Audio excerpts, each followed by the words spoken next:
오늘은 고린도후서 4장 말씀입니다. 지금 고난주간 특세 진행 중인데 이때 이제 수요 설교를 맡는다는 게 굉장히 부담스러운 일이기도 합니다.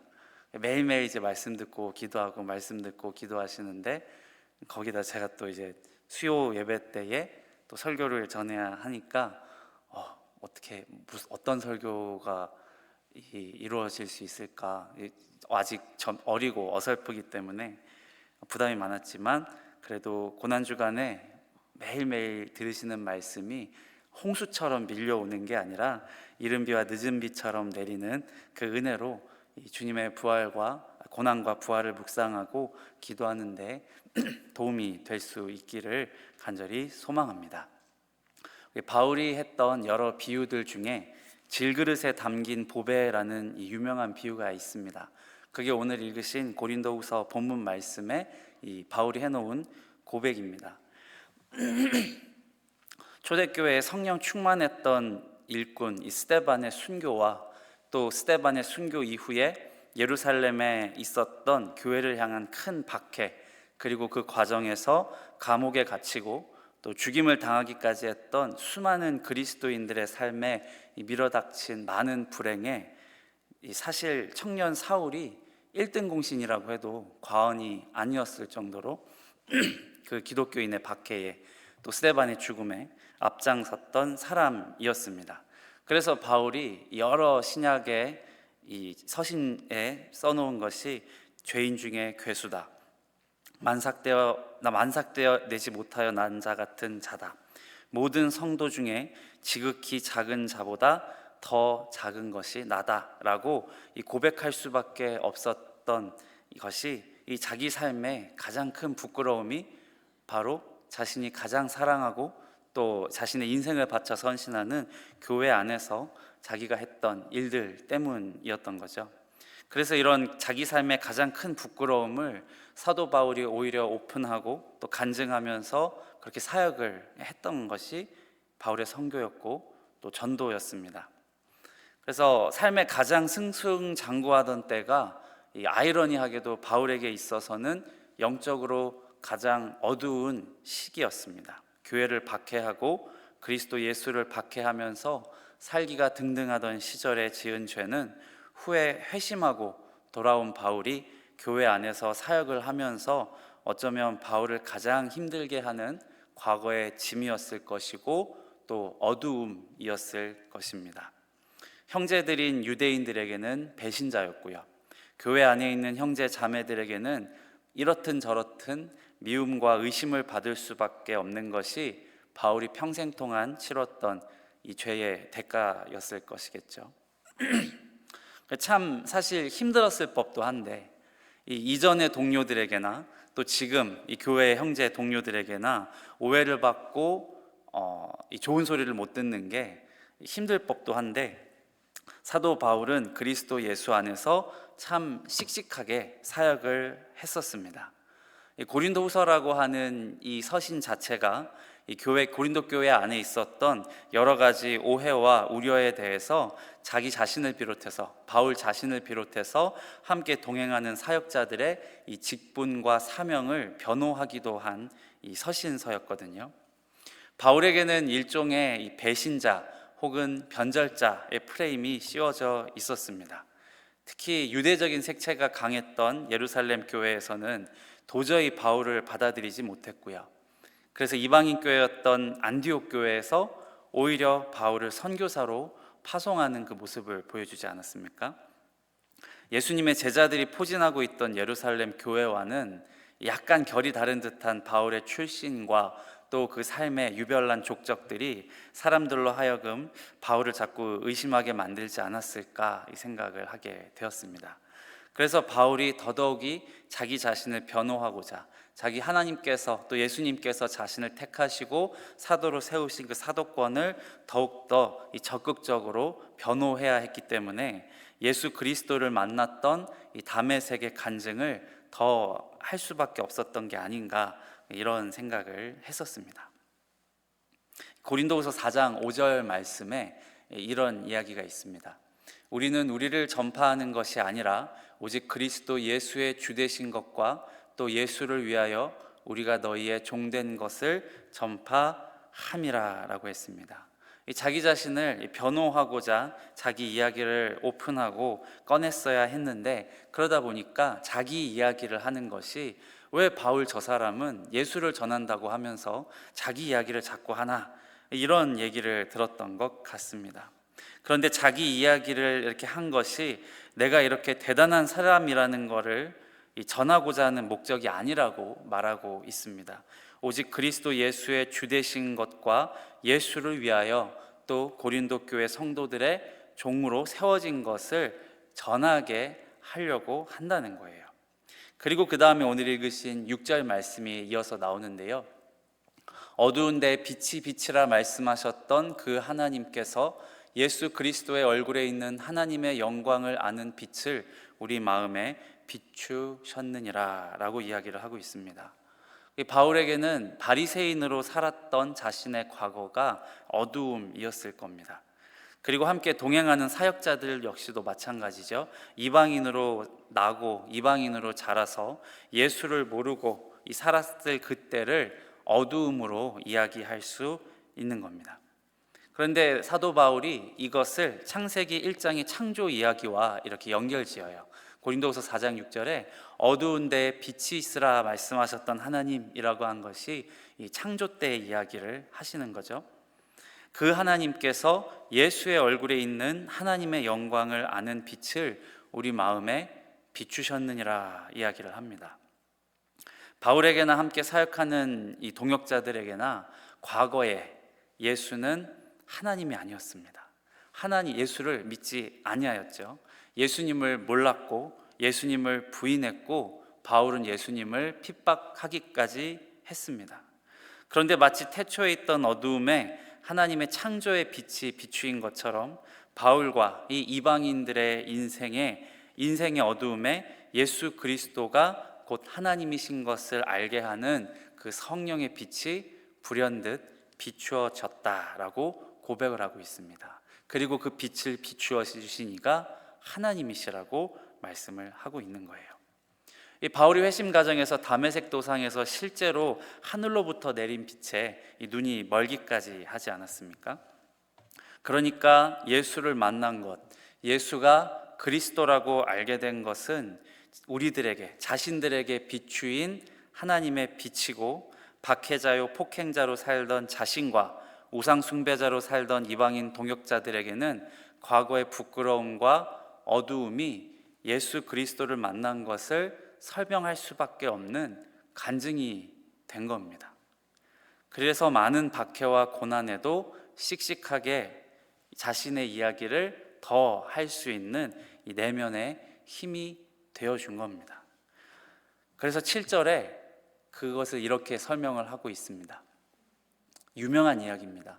우리가 이 보배를 질그릇에 가졌으니 이는 심히 큰 능력은 하나님께 있고 우리에게 있지 아니함을 알게 하려 함이라 라고 이야기를 했습니다. 예수를 모르던 내가, 예수를 핍박하던 내가 예수를 알게 되어 살아가는 것이 이 질그릇같이 천한 인생에 담겨진 이 소중한 보배와 같다고, 이것 자체가 하나님의 큰 능력이 아니고는 되어질 수 없는 일이기 때문에 내가 질그릇에 불과하다는 걸 말하고 또 질그릇 같은 인생이라고 하는 그 이야기도 잘 듣고 자신의 삶을 이야기하면서 그것으로 인해서 오해와 조롱을 받아도 바울이 씩씩할 수 있었다는 겁니다. 부끄러운 과거, 어두운 과거라 할지라도 내가 예수 그리스도를 만난 그 이야기이기 때문에 씩씩하게 이야기를 할 수 있었습니다. 제가 씩씩하다고 이야기를 하는 게 고린도후서 4장에 아주 또 다른 유명한 구절이 나오기 때문에 그렇습니다. 그게 고린도후서 4장 8절과 9절인데요. 우리가 사방으로 우겨쌈을 당하여도 쌓이지 아니하며 답답한 일을 당하여도 낙심하지 아니하며 박해를 받아도 버림받지 아니하며 거꾸러뜨림을 당하여도 망하지 아니하고 라고 되어 있습니다. 도리어 몰매를 맞고 박해를 받고 이 거꾸러뜨림을 당한다는 것은 말 그대로 업어치기를 한다는 겁니다. 그러니까 복음을 전하다가 우겨쌈을 당하고 답답한 일을 당하고 이 거꾸로 이 업어치기를 당하여도 깨지지 않고 낙심하지 않고 내가 하나님께 버림받은 자라고 여기지 않고 나는 절대 망한 사람이 아닐 수 있다는 겁니다. 그리고 그것을 10절에 이렇게 정리해서 이야기를 해줍니다. 우리가 항상 예수의 죽음을 몸에 짊어짐은 예수의 생명이 또한 우리 몸에 나타나게 하려 함이라 라고 합니다. 질그릇에 보배가 담겨 있다. 이 비천하고 구원받을 자격 없는 핍박자요 폭행자였던 내게 예수 그리스도의 죽음의 신비를 깨닫는 하나님의 영광의 빛이 비추었다.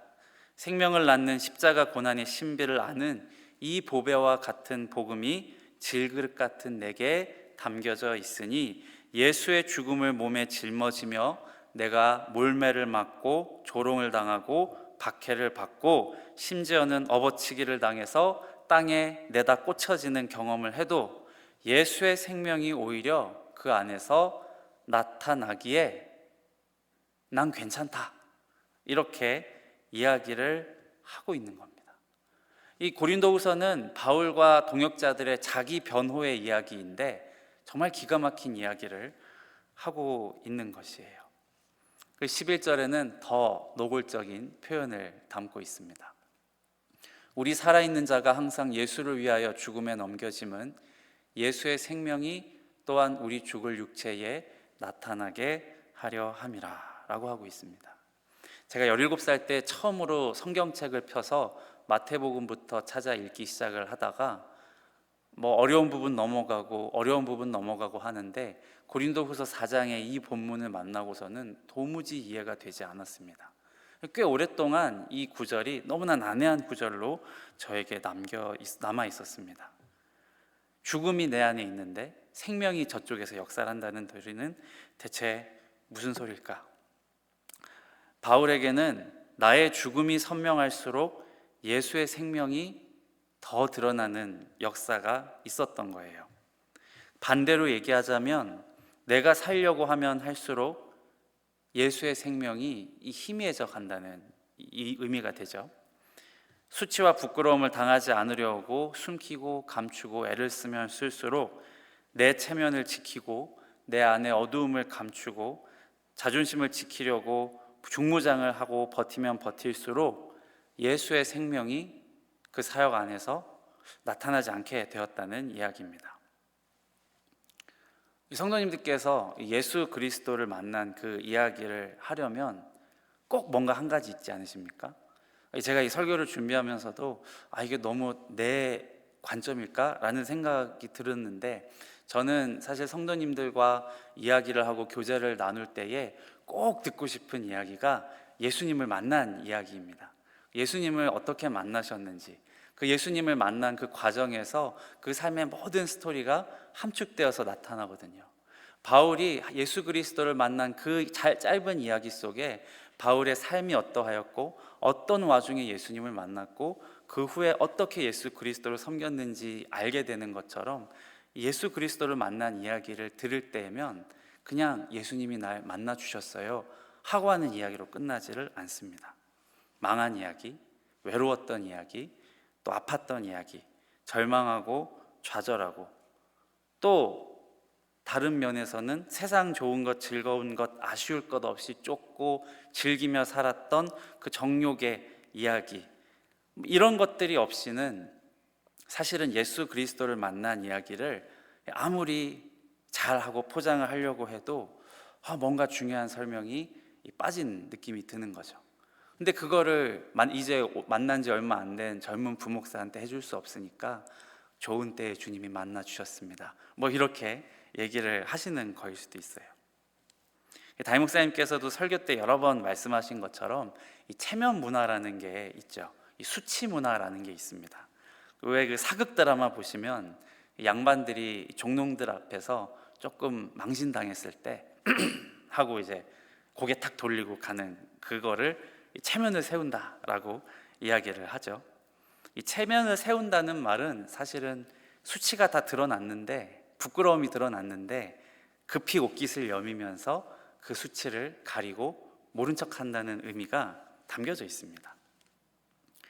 바울이 만약에 다메섹에서 예수님 만난 그 이야기를 부끄럽게 여기면서 숨기고 복음을 전했다고 상상을 한번 해보았습니다.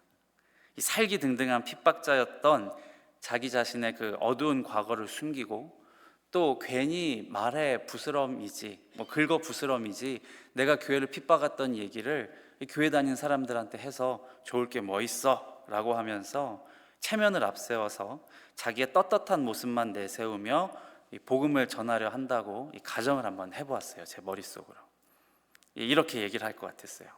나는 나면서부터 로마 시민권자였던 이 우리 부모님을 따라서 이 다소성에 꽤나 잘 나가는 이 집안의 출신입니다. 그리고 그 좋은 가정에서 번듯한 교육을 받고 부모님의 빵빵한 후원을 힘입어서 최고의 율법 학자요. 우리 유대 사회에서는 율법의 영광이라고까지 칭송받는 가말리엘 선생님의 문화에서 열심히 수학하고 공부해서 최고의 바리새인으로 나 자신을 갈고 닦았고, 그래서 예루살렘의 지도층과도 연이 닿았던 그런 잘 나가고 잘 나가는 사람인데 어느 날 예수님이 만나 주셔서 이렇게 복음을 전하고 있습니다 라고 하고 끝나는 겁니다. 자신의 부끄러움과 자신의 어두움을 가리고 감추고 떳떳한 모습을 드러내면서 복음을 전한다고 하면 이렇게 이야기를 하지 않을까 생각이 들었어요. 틀린 이야기도 아니고 부족한 이야기도 사실은 아닙니다. 그런데 모르는 사람들이야 그런 대단한 분이 예수를 만났군요 라고 하고 지나갈 수 있겠지만 예루살렘 교회에서 이 얘기를 듣는다고 생각해 보십시오.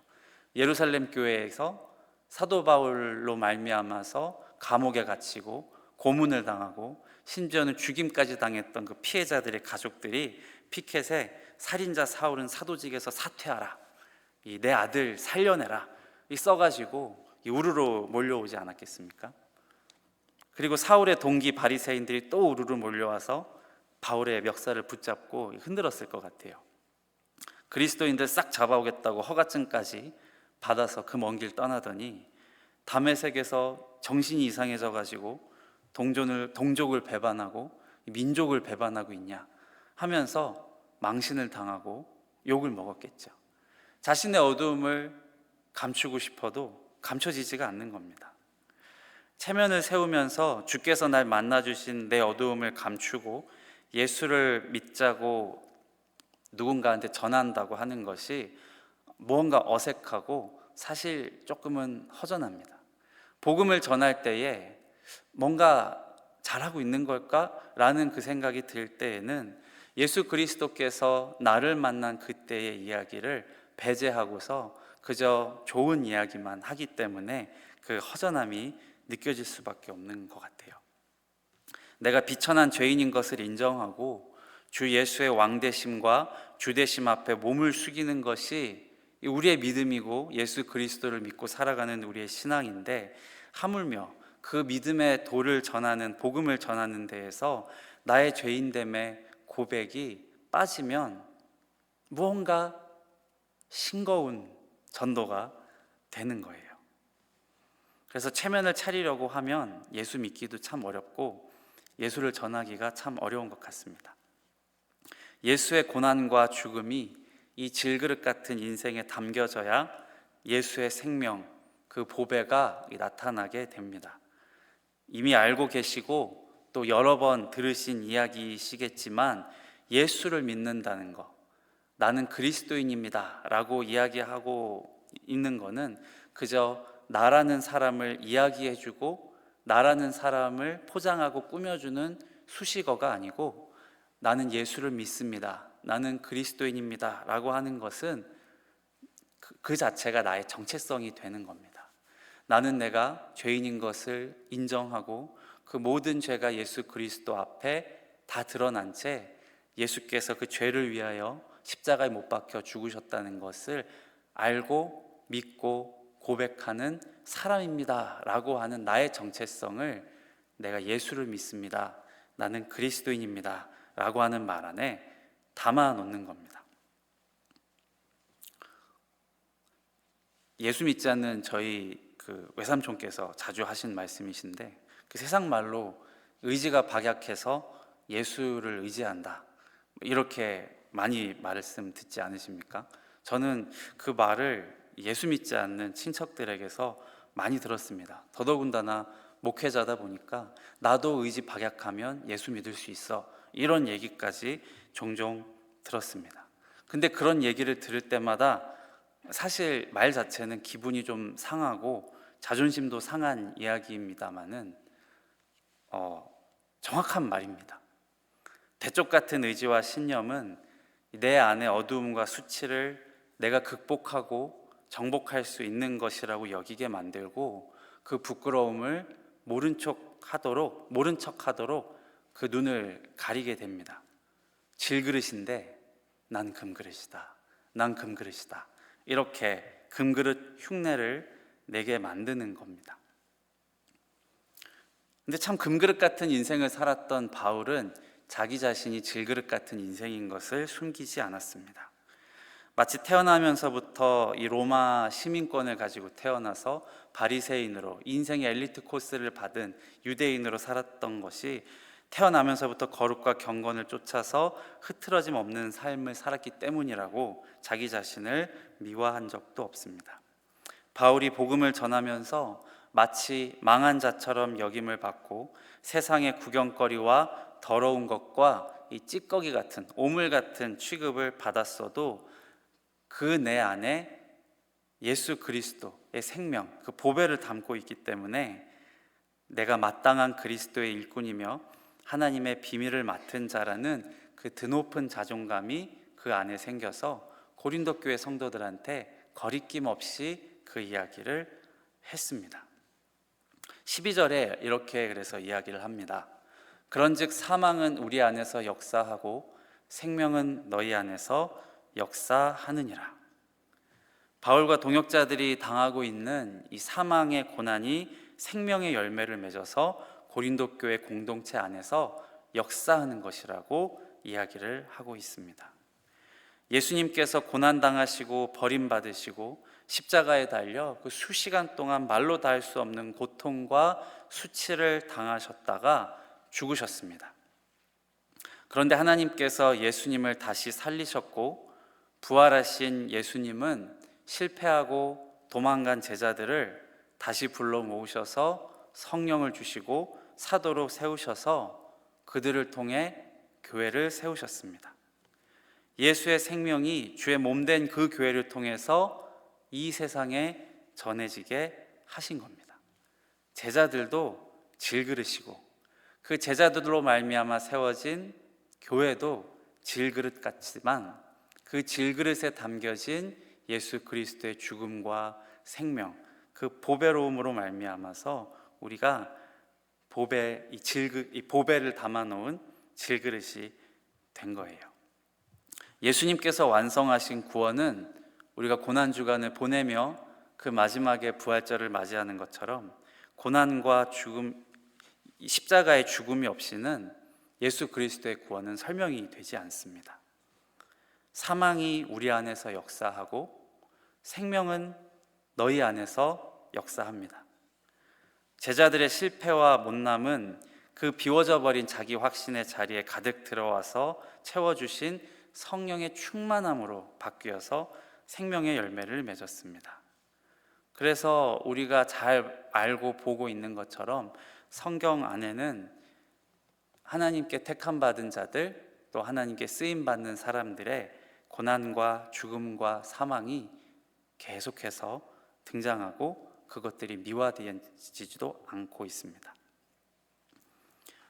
바울이 교회 안의 형제자매들 앞에서 고개조차 들 수 없을 것 같은 그 부끄러운 과거를 가지고도 성령께서 바울에게 사역할 믿음과 힘을 예수 그리스도의 생명을 통하여서 주셨고, 그 안에서 바울이 말로 다 못할 많은 고난을 당하면서 복음을 전하면서 살았음에도 바울은 하나님께 부르짖는 믿음으로 사역을 했던 겁니다. 그래서 13절에 내가 믿었으므로 말하였다라고 하는 그 이야기가 이런 배경에서 나옵니다. 이 기록된 바라고 바울이 쓴 것처럼 이 기록된 바라는 것은 이 구약의 말씀을 인용했다는 이야기거든요. 이 13절의 이야기가 시편 116편을 인용을 한 것이고요. 내가 믿었으므로 말한다라고 할 때 바울의 믿음을 이 고린도후서 4장 14절에 덤덤하게 기록을 해놓습니다. 주 예수를 다시 살리신 이가 예수와 함께 우리도 다시 살리사 너희와 함께 그 앞에 서게 하실 줄 아노라 라고 이야기를 합니다. 사망이 내 안에서 역사한다 라고 할 때 이 사망이라고 하는 말을 바울은 중의적인 의미로 사용을 하고 있습니다.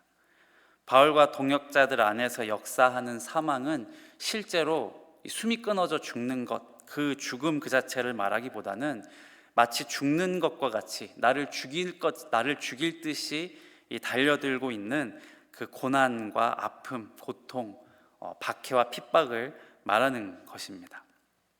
그런데 나를 죽이는 것 같은 그 숨막히는 고난 속에서도 주 예수를 다시 살리신 이가 나와 우리를 다시 살리실 것을 믿기에 내가 부르짖고 간구한다고 이야기를 하는 겁니다.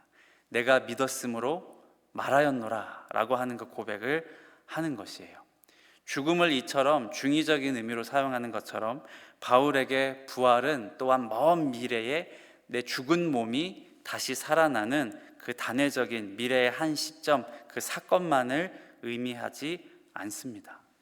부활은 지금 나에게 일어나고 있는 그 일입니다. 고난을 당하고 매맞음을 당하는 그 죽는 일이, 그 사망이 나를 애워싸고 있어도 주 예수를 다시 살리신 하나님께서 나와 우리를 살리시고 내 영혼을 사망에서, 내 눈을 눈물에서, 내 발을 넘어짐에서 건지실 것이라는 그 믿음 안에서 지금도 계속해서 일어나고 있는 그 믿음의 실제였던 겁니다. 그래서 우리가 부활과 죽음을 이야기할 때 그 부활은 먼 훗날에 우리 몸이 다시 살아날 것만을 이야기하는 것도 아니요, 죽음은 내 숨이 끊어지는 그 순간만을 이야기하는 것이 아닌 겁니다. 그래서 죽을 것 같은 괴로움도, 또 죽은 것 같은 신앙의 낮은 시기도, 나를 에워싸고 있는 답답한 환경과 고난도 나를 다시 살리실 그 하나님을 믿기에 내가 믿었으므로 말하였노라 바울이 이야기한 것처럼 그 하나님을 믿는 그 믿음으로 부르짖고 의지하게 되는 겁니다. 바울이 오늘 고린도후서 4장 13절에서 인용했던 시편 116편의 일부를 제가 발췌하였는데요.